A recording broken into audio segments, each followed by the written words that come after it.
Alléluia, Alléluia. Bien-aimés dans le Seigneur, nous vous saluons dans le beau et précieux nom de notre Seigneur Jésus-Christ.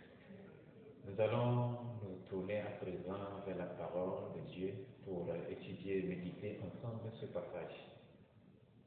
Matthieu chapitre 18, du 21e au 22e verset.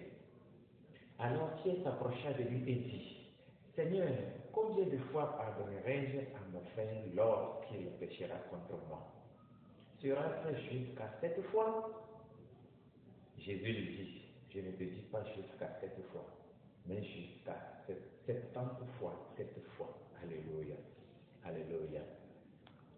C'est le lieu de réconciliation, le lieu de pardonner. Nous allons prier. Dieu de gloire, nous te confions cette situation, ce temps précieux que tu nous as accordé à méditer, à partager ensemble ta parole. Illumine nos pensées et accorde-nous, Seigneur, l'esprit de grâce afin que nous puissions comprendre ta parole. Au nom de Jésus, nous avons prié aussi. Amen. Vous êtes bénis. Vous êtes bénis. Nous allons décortiquer ce thème. Pardonner. C'est quoi le pardon? Pardonner. Ça veut dire quoi? Pardonner quelqu'un. Alléluia. Ce sujet a été problématique devant Pierre et André. Même chose pour Jean et Jacques. Un jour, Jésus étant devant la foule, il prêchait, il enseignait, et heureusement, il touchait du doigt à l'un des thèmes qui se liait au pardon. Alléluia. Et Pierre a trouvé l'occasion, il a dit, Seigneur, je veux poser une question. Vous le connaissez, il est très curieux, il est courageux, il est brave. Pierre demandait à Jésus-Christ en ce moment, Seigneur, combien de fois pardonnerai-je à mon frère lorsqu'il péchera contre moi? Alléluia. Puisque son frère André, chaque fois il l'offensait. Et lui, il le pardonnait, mais à la reprise, chaque fois la reprise, André ne cessait de mortifier, de prodiguer des querelles à son frère André et Pierre plutôt.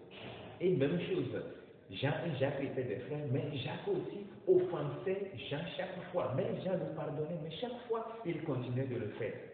Lorsque Jésus était devant eux le jour-là, il aimerait enseigner concernant l'un de ces sujets. Jean était là, Jacques était là, Pierre était là, André était là. Alors Pierre leva la main et demandait à Jésus, alors j'ai cette question depuis toujours là, ça c'est problématique, je ne sais pas comment le faire. C'est l'occasion, je vais poser la question. On m'a donné l'occasion, il dit, combien de fois pardonnerai-je à mon frère lorsqu'il péchera contre moi? D'habitude, vous savez, il y a des choses, on dit 3 fois, 7 fois, il y a des nombres qu'on compte comme ça, 21 fois, etc. Lui, il espérait que peut-être 3 fois, il pardonne à son frère jusqu'à 3 fois, et au-delà de là, il peut refuser de ne plus pardonner. Il peut appliquer certaines règles. Alors, il dépasse 3 fois. Dans son cas, il se dit peut-être 7 fois. Et il est sûr, il est convaincu qu'il a déjà pardonné à André, ça dépasse déjà 7 fois. Alors il a posé la question, et si c'est 7 fois, Jésus lui dit, je ne te dis pas jusqu'à 7 fois, mais jusqu'à 70 fois 7 fois. 70 veut dire 70. Alors 70 fois 7 fois, 490 fois. Qui peut pardonner à quelqu'un dans la vie courante jusqu'à 490 fois? Alléluia, Alléluia.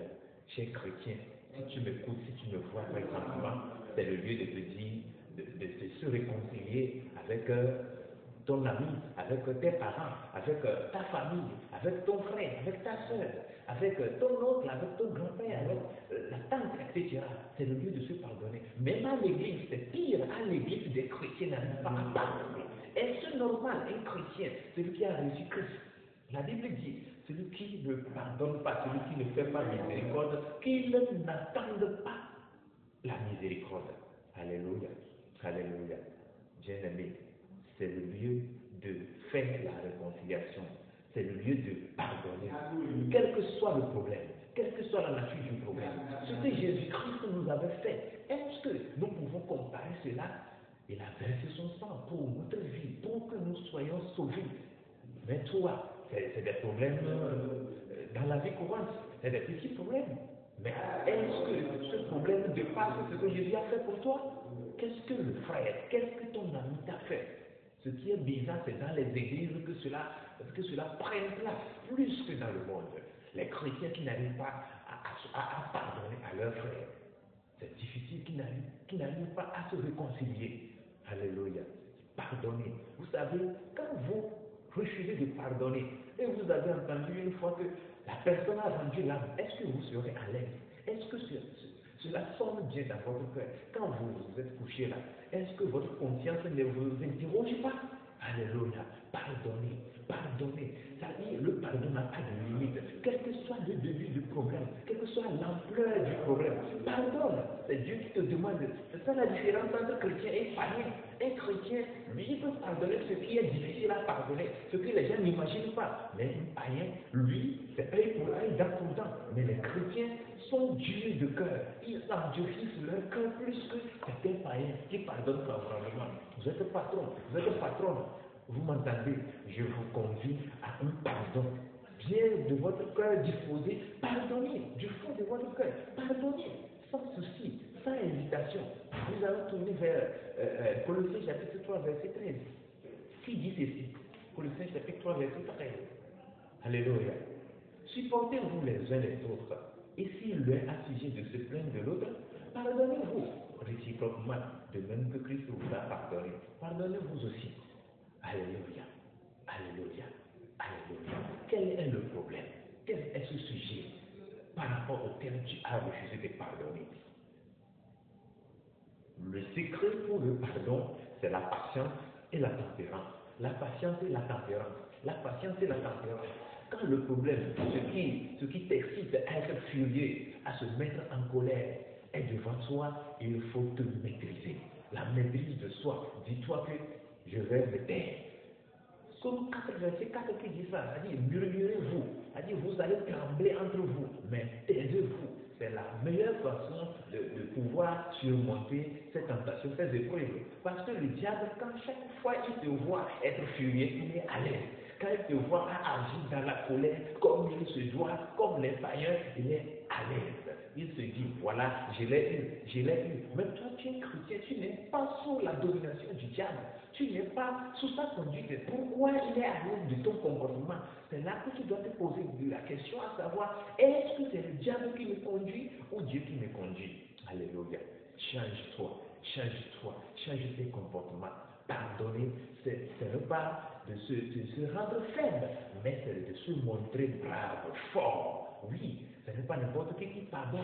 Il y a des épreuves, des situations difficiles, des tribulations, mais ceux qui pardonnent, la Bible dit aussi, il faut être patient comme des laboureurs qui attendent patiemment les premières pluies après avoir semé. Et quand la graine germe, après, elle pousse.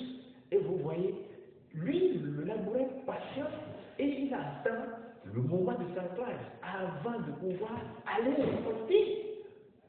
Alléluia, on ne sème pas aujourd'hui et on va pour récolter en même temps. Non. Donc c'est pourquoi il y a certaines situations, il faut la tempérance, il faut patienter. Ce passage de Jacques que je viens de lire ou bien que je viens de partager les mots, les expressions du temps, ça concerne quoi? Les situations difficiles, les moments de tribulation, les moments d'angoisse arrivent où nous sommes affligés, mais il faut avoir le courage.